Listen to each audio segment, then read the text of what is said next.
Hello, guys. Welcome to one more class. Olá, pessoal. Bem-vindo a mais uma aula de língua inglesa. Eu sou o professor Bruno Delgado e acompanha comigo o que nós teremos na nossa aula de hoje. Na nossa aula de hoje, nós teremos nossa revisão. Então, é a oportunidade de revisar o conteúdo. Então, vamos para mais uma aula.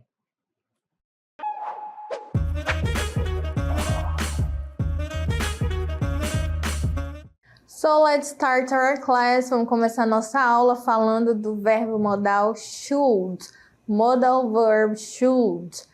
Os verbos modais, eles são utilizados para mudar o sentido do verbo principal e cada um deles expressa várias ideias diferentes, né? Então, primeiro vamos falar sobre o should, que é um verbo modal que expressa a ideia de conselho, sugestão, obrigação moral, expectativa ou ainda probabilidade. Todas essas ideias são expressas através do modal verb should e nós vamos ver isso em alguns exemplos agora. Então, nós temos aqui, you should flip a coin, you should flip a coin, você deveria jogar uma moeda, né? Um conselho, né? Should. Então, ele está mudando o sentido do flip, dando essa ideia de deveria, né? Então, vamos ver mais outro exemplo. You should address it directly with the gossiper. A pessoa está falando assim, você deveria ir direto, né? Ir direto com o fofoqueiro. Olha só, should. Também dando essa ideia aí de deveria, ok? Vamos ver mais um exemplo aqui. You should go to bed earlier. You should go to bed earlier. Você deveria ir dormir mais cedo. Then you won't feel so tired. Then you won't feel so tired. Então, você não se sentiria tão cansado. Você deveria ir dormir mais cedo, que aí você não se sentiria tão cansado. Então, esses são exemplos de frases utilizando o verbo modal should, que se a gente for traduzir, pode ser assim, deveria, né? Então, expressa todas aquelas ideias que nós vimos no começo. Obrigação moral, conselho, ok? Mas temos mais verbos modais, então vamos em frente agora. O modal verb may. Agora nós vamos falar do may.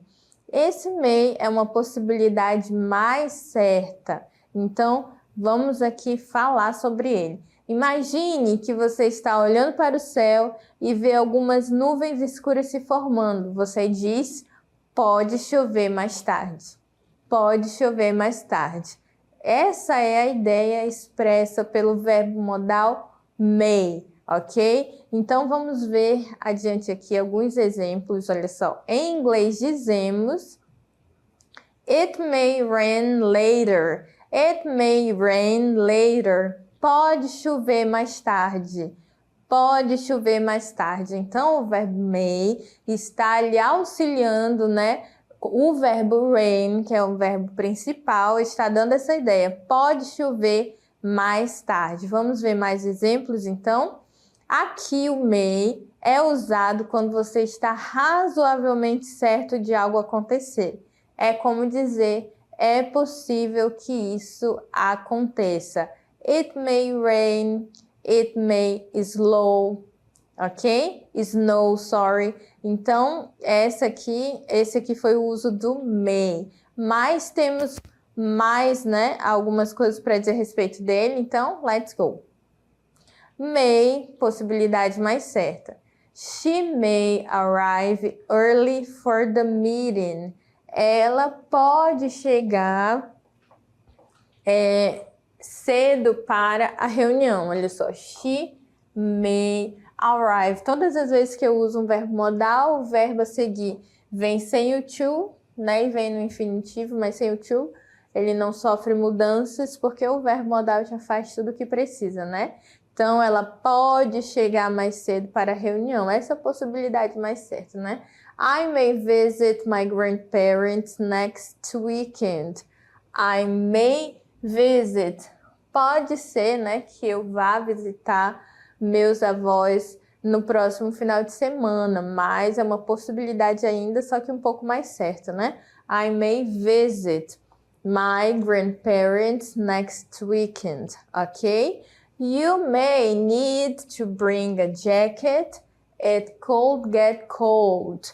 You may need to bring a jacket. It could get cold. Então, você pode ser que você precise trazer uma jaqueta, a jacket, porque pode ficar frio, ok? Então, reparem aqui o may vindo antes do verbo principal e dando essa ideia aí que existe uma possibilidade mais certa, ok? Então, vamos adiante aqui. Nós falamos do may, já falamos do should, do may e agora chegou a vez do might, que é uma possibilidade menos certa, né? Agora, pense em uma situação em que você está planejando um piquenique e olha para o céu, mas está ensolarado. Você diz, pode ser que chova, então devemos levar um guarda-chuva. Então, agora uma possibilidade menos certa. Pensando aí nessa situação, que você está planejando piquenique e olha para o céu, mas está ensolarado, e você diz, então, pode ser que chova, pode ser, mas não é tão certo, até porque está ensolarado. Então, mesmo assim, vamos levar um guarda-chuva, ok? Então, ainda sobre o might, nós vamos ver alguns exemplos sobre ele, tá? Assim como nós vimos dos outros modal verbs. Então, aí modal verb might. It might rain, so we should bring an umbrella. It might rain, so we should bring an umbrella. Pode chover, então nós deveríamos trazer uma sombrinha, um guarda-chuva, né? Então, o que nós podemos ver aqui sobre o verbo modal might, ok? Might é usado quando a possibilidade é menos certa. É como dizer, talvez isso aconteça, mas não estamos muito certos, ok? Então, vamos ver alguns exemplos aqui utilizando o verbo modal might, ok? Então, temos aqui a primeira frase. It might rain later. It might rain later. Olha só, mais uma vez, rain é o verbo principal, né? Então, might é o nosso modal verb utilizado para dar essa ideia de menos certeza, né? Ok? Então, mais outro exemplo aqui. We might go to the beach tomorrow.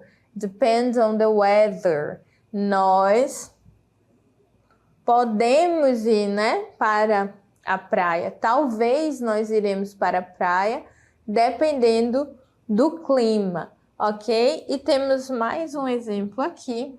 She might come to the party. She might come to the party. Talvez ela venha para a festa, but I'm not sure. But I'm not sure. Mas eu não tenho certeza. Então, até aqui nós vimos sobre os modal verbs, vimos que eles podem expressar várias ideias, né? De conselho, de obrigação, de incerteza, mas cada um aí com a sua escrita, né? Com a pronúncia may, might, should. E agora nós vamos adiante para falar sobre compreensão textual, ok? Vamos lá? Então aqui, reading comprehension. Reading comprehension.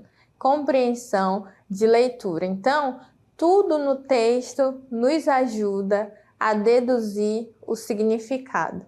Tudo que está no texto nos ajuda a entender, a compreender melhor, né? Quando nós vamos realizar a leitura de um texto em inglês, é necessário que a gente se atente a algumas estratégias de leitura, né? Como, por exemplo, procurar por informações específicas olhar muito bem as imagens que o texto nos fornece, né? Porque ela pode nos dar informações muito importantes, datas, marcas tipográficas, né? As palavras destacadas, em negrito, entre aspas e parênteses, o título do texto, as palavras cognatas, que são aquelas que nós reconhecemos pela semelhança. Então, tudo isso pode nos ajudar a compreender melhor o texto, tá bom? Temos um texto aqui em inglês, nós não vamos ler todo em inglês, né? Mas nós vamos fazer algumas observações sobre ele para que a gente possa entender melhor.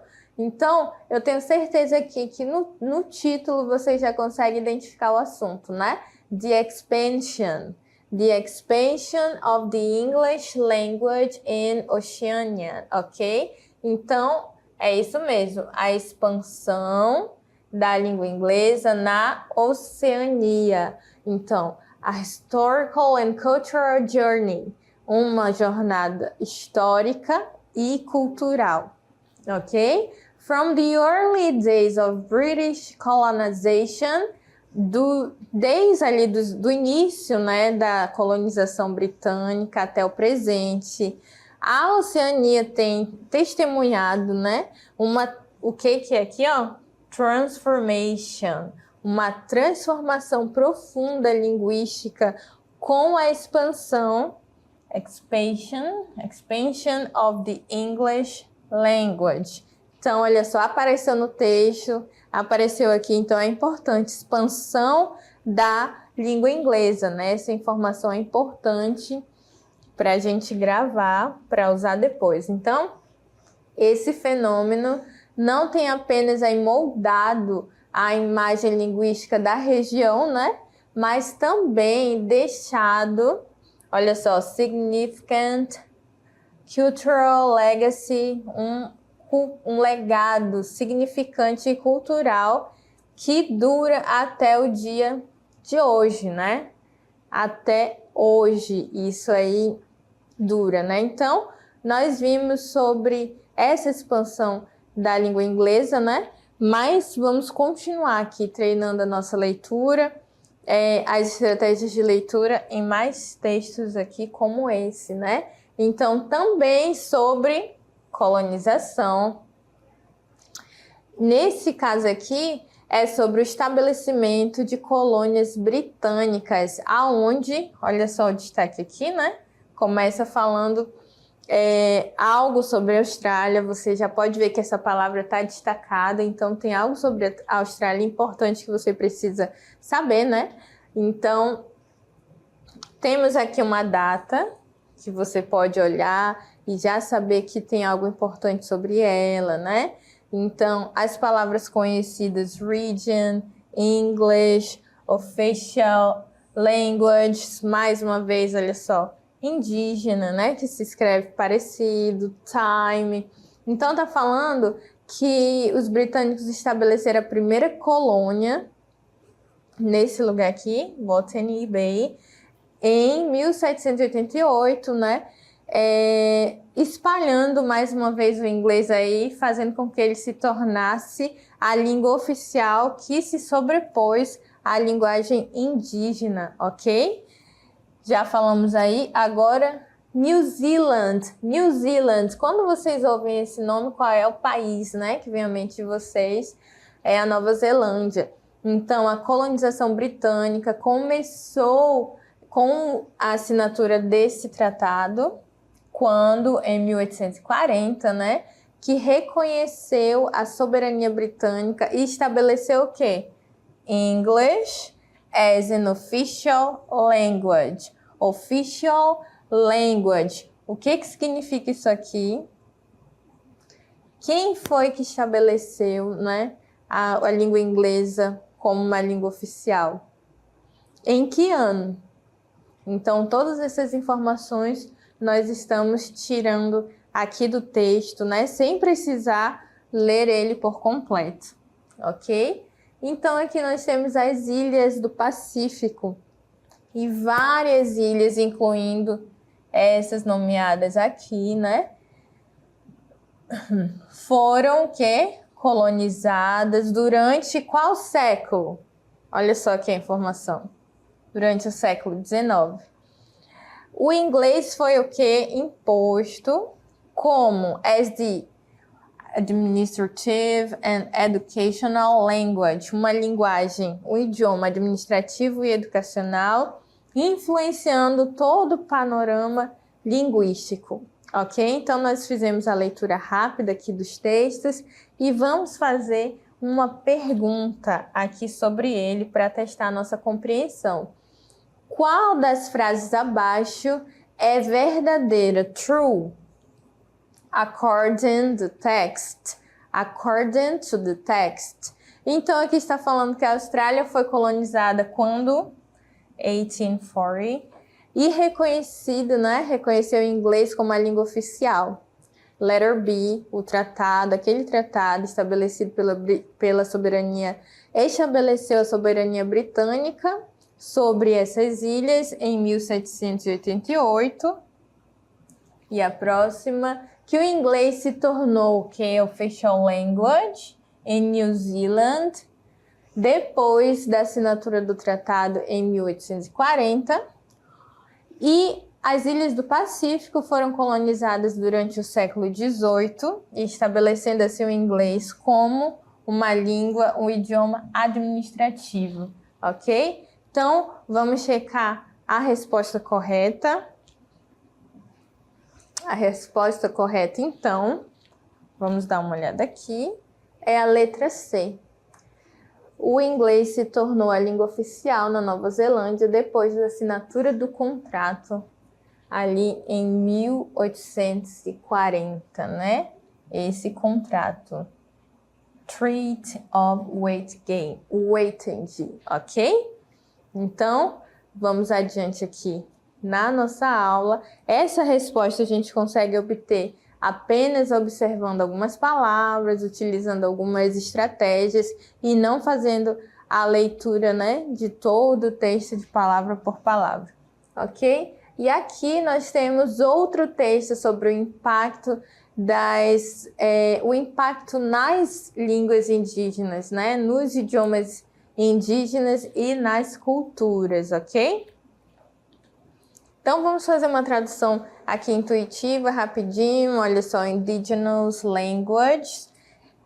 Os idiomas indígenas enfrentaram, né, um declínio e como se fosse uma supressão, né? Elas foram suprimidas quando o inglês se tornou o quê? Dominante. Então, a perda do conhecimento tradicional e cultural, das práticas culturais devido às políticas coloniais, né, favoreceram o inglês, ok?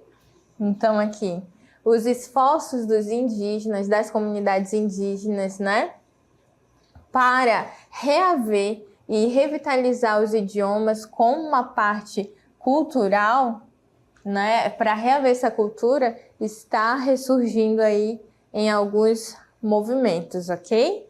Então, vamos adiante. Falamos aí sobre ainda, né, sobre a língua inglesa, sobre o avanço dela, e aqui nós temos o papel dos missionários cristãos, Role of Christian Missionaries, ok? Eles, os missionários de falantes de língua inglesa, né, desses países falantes de língua inglesa, particularmente o do Reino Unido, né? E mais tarde dos Estados Unidos, eles têm um papel muito significativo nessa expansão da língua inglesa, spreading English, ok? Porque nós vamos ver em alguns tópicos aqui. Eles estabeleceram o que? Schools, escola, churches, igreja, and missions e missões, where English was taught, onde inglês era ensinado, né, junto com educação religiosa. Então, eles estabeleceram todos esses ambientes e faziam o ensino de língua inglesa junto com uma educação religiosa, o que cooperou muito, né, para o avanço aí, para a dominação da língua inglesa, para o domínio da língua inglesa. Missionaries promoted literacy in English. Os missionários promoviam, né, a literatura em inglês, o letramento em inglês, né, traduzindo textos religiosos e hinos para a língua local para facilitar, to facilitate conversion and culture assimilation, para facilitar a conversão e também a assimilação cultural. O que eles faziam? Eles promoviam esse letramento em inglês e faziam a tradução das músicas locais, de textos religiosos, e isso ajudava, né, com o domínio e com a expansão também da língua inglesa, ok? O que perdura até o dia de hoje. Vamos checar aqui a nossa compreensão da leitura. Nós vamos ter aqui várias opções a respeito desse texto que nós lemos, né? Estamos indo aqui passando rápido pelo texto, porque a nossa intenção não é ler na íntegra, né, na língua inglesa, mas apenas usar essas estratégias para encontrarmos informações específicas, né?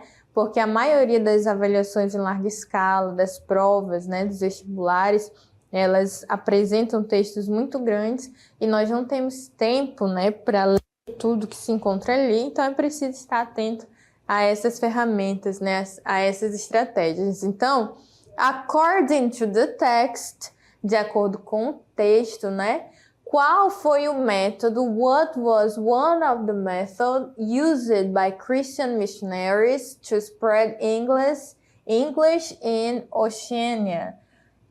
De acordo com o texto, qual foi um dos métodos usados pelos missionários cristãos para expandir o inglês na Oceania? Então, oferecendo negócios, cursos, né, de negócio em inglês, primeiro, offer. Na verdade, letter A, estabelecendo a língua inglesa em jornais e revistas. Newspapers and magazines, jornais e revistas. Letter B, promovendo letramento em inglês, traduzindo que religious texts and hymns into local languages, em línguas locais. Letter C, oferecendo cursos, né, em língua inglesa. Ou letter D, conduzindo treinamento militar em inglês. Então, foi oferecendo a linguagem em revistas e jornais, foi promovendo o letramento, a tradução de textos religiosos e hinos na linguagem local, foi oferecendo cursos sobre negócios, outros assuntos em inglês, ou letra D, conduzindo aí um treinamento militar em inglês. A resposta está fácil, né? Vamos checar aqui. A resposta correta é a letra B. Promovendo o letramento em inglês, traduzindo os textos religiosos e os hinos locais para a língua inglesa, ok?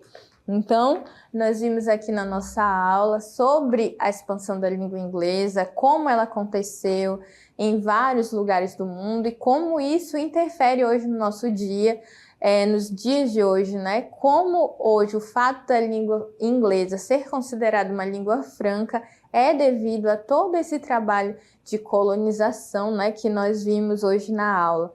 O inglês foi ensinado a partir ali da cultura local com interesses próprios e isso faz com que até hoje a língua inglesa seja essa língua franca, né, e tenha todo esse alcance que ela tem na nossa sociedade. Então, nós ficamos por aqui. Espero que vocês tenham conseguido entender o conteúdo de hoje.